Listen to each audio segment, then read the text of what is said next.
Inducción o ayuda al suicidio. Para explicar el tipo penal de inducción o ayuda al suicidio es necesario, en primer lugar, definir que el concepto suicidio ha significado para la vida en sociedad. El suicidio es un ataque contra la vida del que lo comete, no contra la vida ajena. Por ello se ha dicho que el hecho de quitarse la vida no es delito ni cuando se consuma la acción, y menos cuando solo se da la tentativa. Esto porque un Estado democrático no debe ingresar en este ámbito, ya que la decisión de vivir o no es un acto propio de la conciencia del hombre. Por ello, los legisladores han tomado la decisión político-criminal de no tipificar la conducta suicidia, que además no encuadra en el tipo penal de homicidio que requiere que un sujeto le quite la vida a otro. Esto, sin embargo, no obsta a que el legislador, incluido el guatemalteco, cree una figura delictiva sui generis en donde se penaliza la acción de terceros que induzca o ayude al suicida. Es decir, se penalizan conductas que contribuyan a una acción no delictiva. Antecedentes históricos. Si la muerte a través de la historia ha resultado impactante, no es de extrañar que si es escogida de manera voluntaria cause admiración y miedo.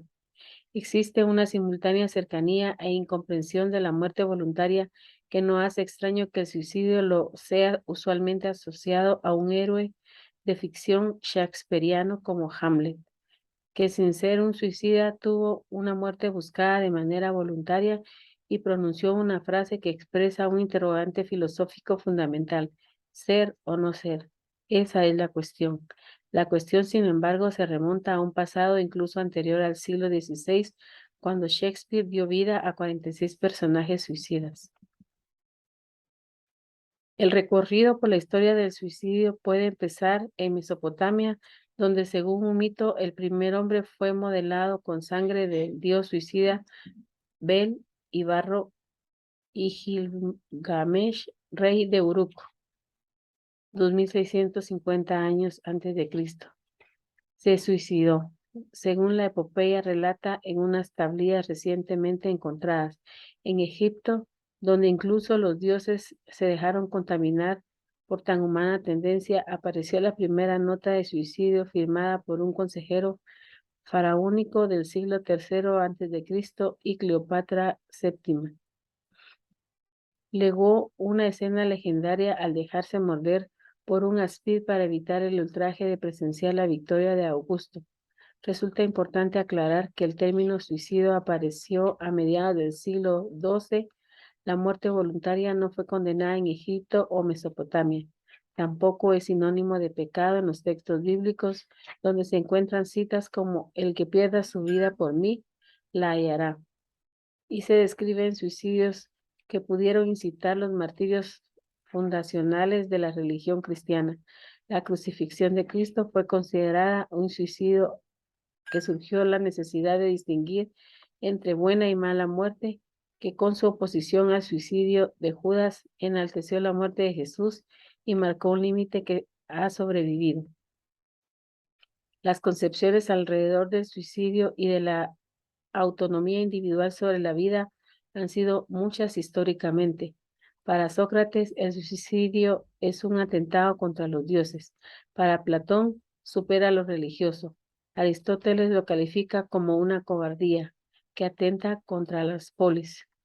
En otra línea, para Séneca, la vida es responsabilidad del individuo, por tanto, el suicidio es una salida a la que todo hombre tiene derecho. Existen suicidios en la mitología griega donde empezó a consolidarse una simbología que incluía sentimientos de venganza, decepción, culpabilidad y locura, entre muchos otros. La amor voluntaria trascendió las narraciones míticas y se filtró en el estrato real de la Grecia clásica, donde fue objeto de reflexión filosófica y se le atribuyó un carácter más político y artístico que religioso o médico, como se haría posteriormente. El suicidio fallido solía ser condenado a muerte, pero la consecución del suicidio tampoco eximía de ser ahorcado, despedazado o quemado. En Roma, Séneca se cortó las venas, bebió cicuta y se convirtió en símbolo de la filosofía estoica. Y aunque Sócrates rechazó los planes de fuga para cumplir la pena impuesta por el Senado e ingirió ese mismo bebedizo en un acto al que muchas veces se ha atribuido un carácter suicida, la condena medieval del suicidio encontró su base ideológica en algunas ideas de su discípulo Platón. La idea platónica del suicidio como un acto justificable solo por causas extremas generó la inclusión del suicidio en la temática legislativa. Esto llevaría después a la instauración de sanciones como la de enterrar al suicida en un cruce de caminos para que la energía maligna de su acción fuera contrarrestada por la cruz sobre la que se hallaba su sepultura, o según otra interpretación, para que no encontrara su camino. Esta costumbre fue reforzada por imágenes que representaban la putrefacción del cadáver y despojaban a la muerte voluntaria del carácter heroico al que había sido asociada. En la Edad Media surgió una mentalidad social y cultural que consideró el suicidio tabú y marcó una clara ruptura con la antigüedad clásica. Ideas folclóricas sobre el suicidio como algo demoníaco o vampírico fue incorporadas en el discurso religioso, fortaleciendo su valoración como acto condenable por estar ligado con tendencias sombrías. Esta estigmación se derivó del miedo a la muerte, generado por la peste que popularizó los tratados basados en el ars moriendi, el arte del buen morir. Ante la condena del suicidio a comienzos de la Edad Moderna, los humanistas se interesaron en las costumbres antiguas y los argumentos estoicos en defensa del suicidio. Y así, aunque Dante había situado a los suicidas en el séptimo círculo del infierno, Tomás Moro, Montaigne, Francis Bacon, entre otros, redactaron apologías de la autodestrucción que cuestionaban los prejuicios tradicionales. Sin embargo, la sociedad moderna, sumida en un contexto de represión y ataque al conocimiento con la Iglesia Católica como epicentro de la moralidad colectiva, mantuvo esta condena. Así, los castigos a los suicidas permanecieron hasta entrado el siglo XX como resultado del estatismo moral presente desde el siglo XII. El suicida fallido solía ser condenado a muerte, pero la consecución del suicidio tampoco eximía de ser ahorcado, despedazado o quemado a post-mortem. Estos castigos respondían al temor y al deseo de controlar un acto que seguía siendo considerado delictivo y debía condenarse para evitar su propagación. Solo a través de este tipo de rituales condenatorios, no siempre físicos, se ha asegurado la estabilidad de la estructura social por encima de los individuos. Tipo penal objetivo. Sujeto activo, cualquier persona. Sujeto pasivo, cualquier persona. Este delito incluye dos supuestos: la inducción al suicidio y la ayuda al suicidio. Núcleo del tipo objetivo en la inducción. La acción que constituye el verbo rector es inducir. Al hablar de la ley de inducción al suicidio, se refiere a una inducción normal de acuerdo con las reglas que rigen el tema. Como dice Rodríguez de Besa, la característica de la inducción al suicidio es que la voluntad de darse muerte no es espontánea, sino inducida. Como se puede deducir, en el caso de la inducción, es el sujeto activo el que debe hacer surgir en la mente del suicida esta posibilidad.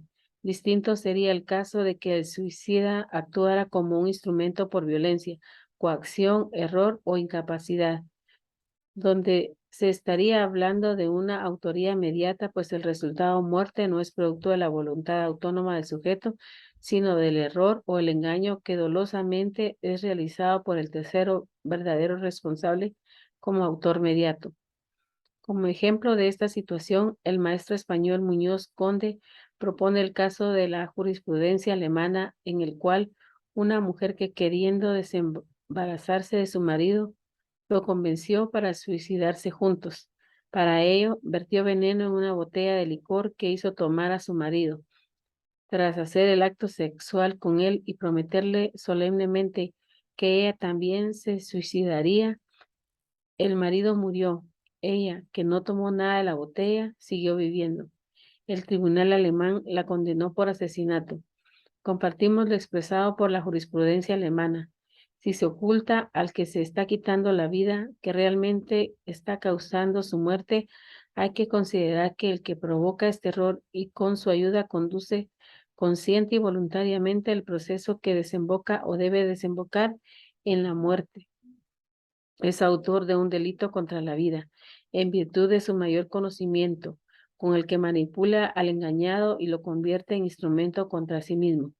Otros autores, como el profesor Roxin o Muñoz Conde, afirman es que de un modo general, abstracto y a priorista, solo la provocación de un error sobre la cualidad letal de la acción o sobre el hecho mismo de la muerte puede fundamentar una autoría mediata que quien provoca ese error y con ello el asesinato. El resultado, la muerte del suicida o la tentativa que provoque lesiones gravísimas o graves. Al igual que otros autores, creo que la muerte del suicida o la tentativa que le cause lesiones gravísimas o graves es un elemento del tipo y no una condición objetiva de punibilidad. Si no se da el resultado, muerte o la tentativa y las lesiones relacionadas, la mera proposición no sustituye delito. Relación de causalidad. Debe existir una relación causal entre la acción y el resultado muerte del suicida o las lesiones de éste. Tipo objetivo. Núcleo del tipo subjetivo, dolo. No se acepta la inducción al suicidio de forma culposa. Tipo objetivo del supuesto de ayuda al suicidio, sujeto activo, cualquier persona. Sujeto pasivo, solo puede serlo aquel que haya decidido matarse y tenga la capacidad para hacerlo. No siendo suficiente solo la oportunidad, es necesario que el suicida tenga el dominio del hecho, esto es, que comprenda la trascendencia de lo que va a emprender. Núcleo del tipo objetivo en la ayuda del suicidio. El núcleo del elemento objetivo de este supuesto lo constituye el verbo ayudar. Y ante la falta de limitación al concepto ayuda se entiende por ayuda necesaria como la no necesaria. Resultado típico, la muerte del suicida o las lesiones al igual que en la inducción. Debe igualmente existir en ambos supuestos una relación de causalidad entre la inducción o ayuda realizados y el resultado muerte consumado o la tentativa que provoque lesiones gravísimas o graves. Tipo subjetivo. Núcleo del tipo subjetivo es el dolo. No acepta forma culposa. Por su naturaleza, no es factible la posibilidad de una posible causa de justificación, la de inculpabilidad, al igual que en el homicidio simple. Y en cuanto a la punibilidad, creemos que la muerte y lesiones son parte del tipo penal objetivo y no condiciones objetivas de punibilidad. El margen de punibilidad para este hecho se encuentra de los 5 a los 15 años de prisión. Nuestra legislación no regula lo referente a la eutanasia o muerte piadosa.